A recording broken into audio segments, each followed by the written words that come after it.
Now that we've discussed how to add and subtract polynomials, we're now ready to turn to the problem of multiplying polynomials.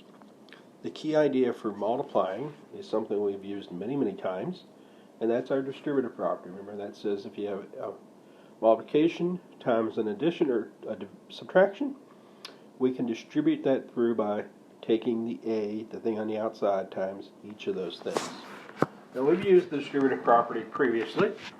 I just want to quickly take a look here. At an example that we used before.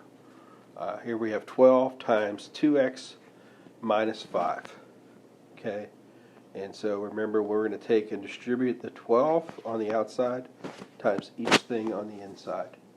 So when we do that, we get 12 times 2x is 24x. 12 times minus 5 is minus 60. Okay, so that's our distributive property. So we've used it before. We've actually done some multiplication here before. And now let's look at another example here. This time we're dealing with polynomials.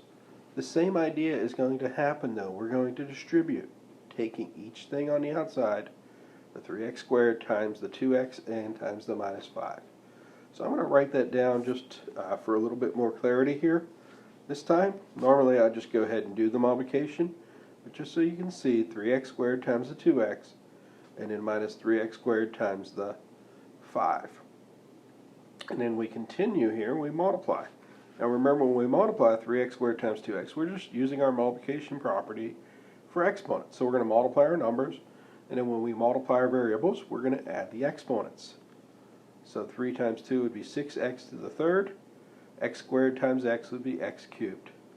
And then on the second part, 3 times 5 is 15, and the x squared just tags along. Let's look at one more example. This one's a little bit more complicated. Nothing changes though. Here I have a 6xy times that quantity.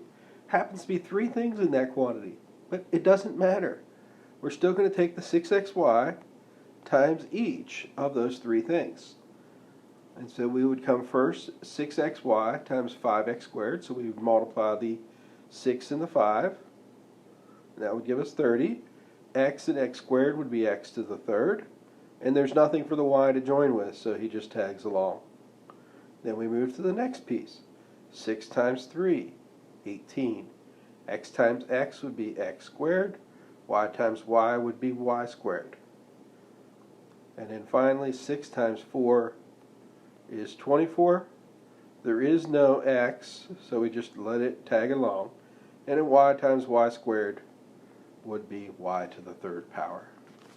Okay, and so at this point we have multiplied monomial, single terms, times some polynomial. In the next video, we're going to look at what happens when we get to more than one term in our first polynomial. How do we handle that problem?